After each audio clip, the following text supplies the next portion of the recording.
Good morning. Hi, friends. How's everybody today? Good, I hope. Thought I'd do a quick video before I headed off to work, and let's do a little housekeeping first. This morning, I'm smoking some MacBaron 7 Seas Royal that I picked up in bulk from Piper's Haven in Lafayette. Boy, some good stuff. That's the only 7 Seas. This is the only 7 Seas series that I've tried, and the main ones left are the MacBaron that I want to try. And I'm gonna smoke it today in a little tinderbox pot. This is one of my favorite pipes.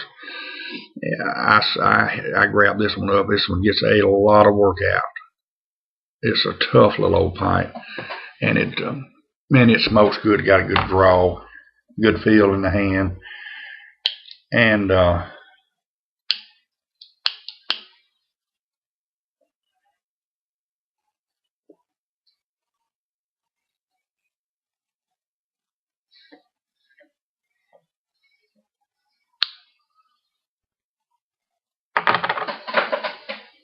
so before I get started on my little story, I had a disaster happen this morning. Getting Emily ready for school, and I was going to load up a bowl of honey and chocolate and grab that big jar and swing it around. I did smoke a bowl in this pipe. The dang lid come off the jar, and the jar tumbled onto my bedroom floor, and honey and chocolate went everywhere on that carpet. Well, I got all of it up, but probably I wound up losing about 5 good-sized bowls out of it that you just couldn't pick up out of the carpet, and I sure hated the sound of that vacuum cleaner having to suck up that honey and chocolate, bad as it was to come by. But I salvaged, like I say, all of it but 4 or 5 bowls probably. And these little old lids, I guess it was looser fitting. Of course, it was a bigger jar than this one. It was the next size up, and I picked it up just like this. And maybe from last night I didn't have the lid on good, the top on good, and it come out. Anyhow, I don't want to get a lot of echo, but I am listening to some Channel 801 Big Band. If I turn it up too loud, being off in that living room, it'll echo, and it gets a garbling sound on the. Now, if I'm closer in there filming, it doesn't do that. But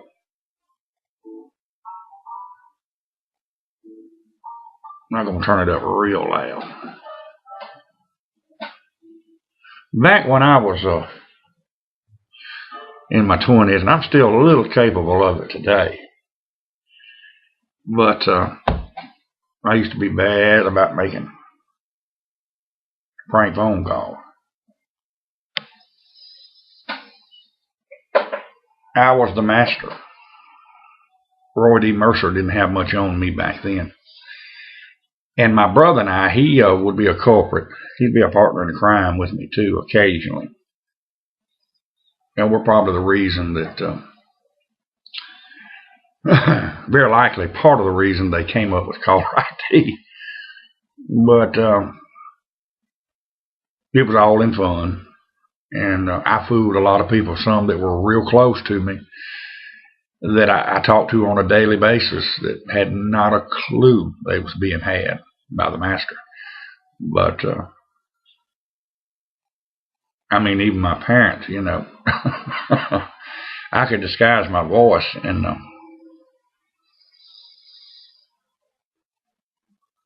one of my favorites, and I don't take this the wrong way in this politically correct world we live in, but one of my favorites, and I didn't mean it in any racist way, but one of my favorites was back then, and I can't even do it anymore, but really like I used to. My voice has changed, I guess, but it would be a toothless old black man, and I could tear them up with that one. They thought they had a live wire when they got on the phone with this cat, you know.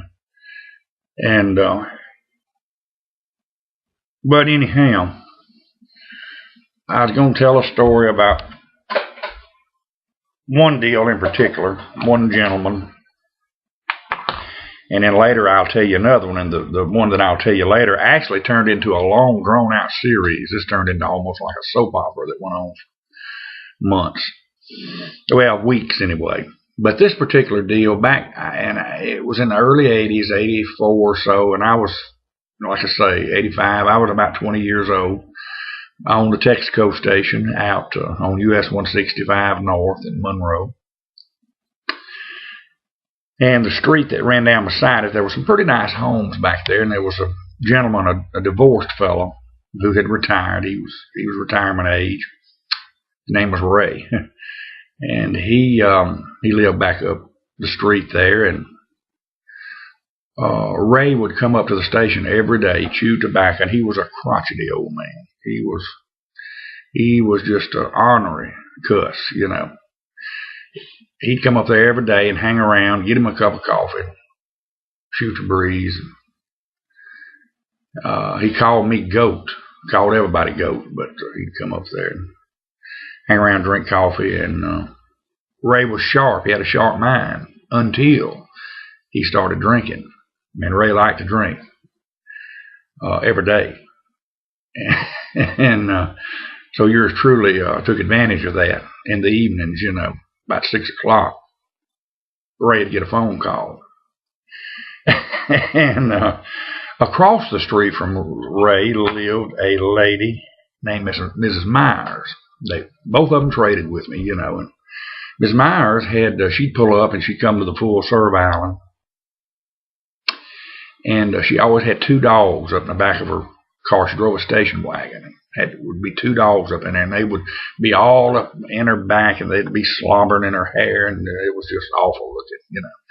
One of them was some kind of mutt. I don't know what it was. And the other one, there's a dog, and there's some of them in this part of the country. A lot of y'all will know what I'm talking about, called a Catahoula cur. And they're ugly. Ugly beast.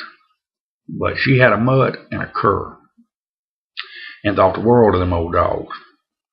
Well, Ray, living across the street, also had a dog that he kept in his fenced-in backyard. It was his prized possession. It was a female Doberman pinscher, and her name was Dolly. Well, Ray thought the sun set and rose in Dolly, and she probably had some pedigree. She was top of the line, and she was a friendly dog. Although scary looking, she was as Dobermans are. She was friendly as could be. And but Ray, like I say, Dolly was his prized possession. The only person that could live with Ray. His wife had left him some years back, just couldn't take him anymore. Kind of like my father-in-law. So Ray would come up and he would tell me things. Of course, I would take all this in, and of course, I would use it later in my phone calls to him. Well, he'd get to drinking, and this one in particular, and this was probably the first one that I ever did, and I knew I had him and you'll see in just a minute. So about 6 o'clock, I called him up, and you could tell he was pretty well gone. You know, he had him several. And I said, Ray, what are you doing? And he said, oh, not much. What are you doing? I said, not much.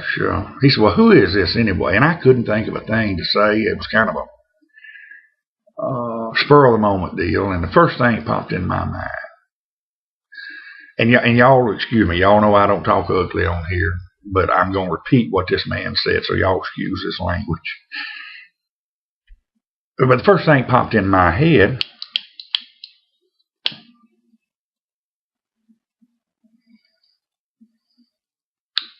was, I said, this is Miss Myers' dog. And he said, which one are you? That mutt or that cur? And I knew I had him then. I said, I'm the cur. He said, well, what do you want, dog? I said, well, Ray, I just thought I'd call and let you know that I came over to your house this morning while you was gone, and I jumped the fence and I knocked up Dolly.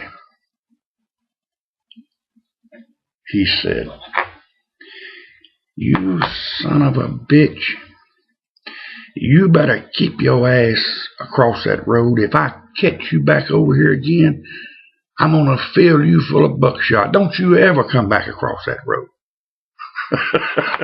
I knew I had him, you know. And that started several calls to Ray because, like I say, he'd get to drinking and he would just fall for anything. He'd come up there to the station and he'd start early. He'd start, 1, 2 o'clock. He'd start hitting that bottle, you know. But he wouldn't get really tore up until really about 4. That's when the things begin to go downhill. And so we come up there, and like I said a while ago,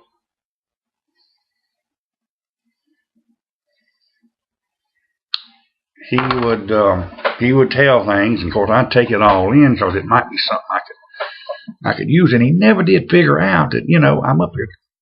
This guy, whoever this is calling, knows an awful lot about me, you know. But he come up there and he said, well, Goat, and I just picked up my riding lawnmower from Lampkin Small Engine. I said, you did? He said, oh yeah. I said, they tuned it up and put a new spark plug in it and a new battery and new blade on it. And he said, it's fixed up now. I said, oh, okay, all right. Well, he hung around there about 30 minutes or so and talked a little, drank him some coffee. He left, went home. I waited an hour or so, called him up. I said, Ray. He said, yeah. And I ain't even disguised my voice, you know, or very little. He said, yeah. I said, this is a Lampkin Small Engine repair. He said, oh, yeah. What can I do for you? And I said, we didn't put your blade on your lawnmower. He said, you didn't? Why? I said, because we just didn't want to. He said, the hell do you say? I said, nope, just didn't put it on there. Well, he slammed the phone down, and we got busy, and I didn't think much about it. About 10 minutes later, up rides Ray Harvey on his riding lawnmower to the station. He said, hey, Goat, come over here.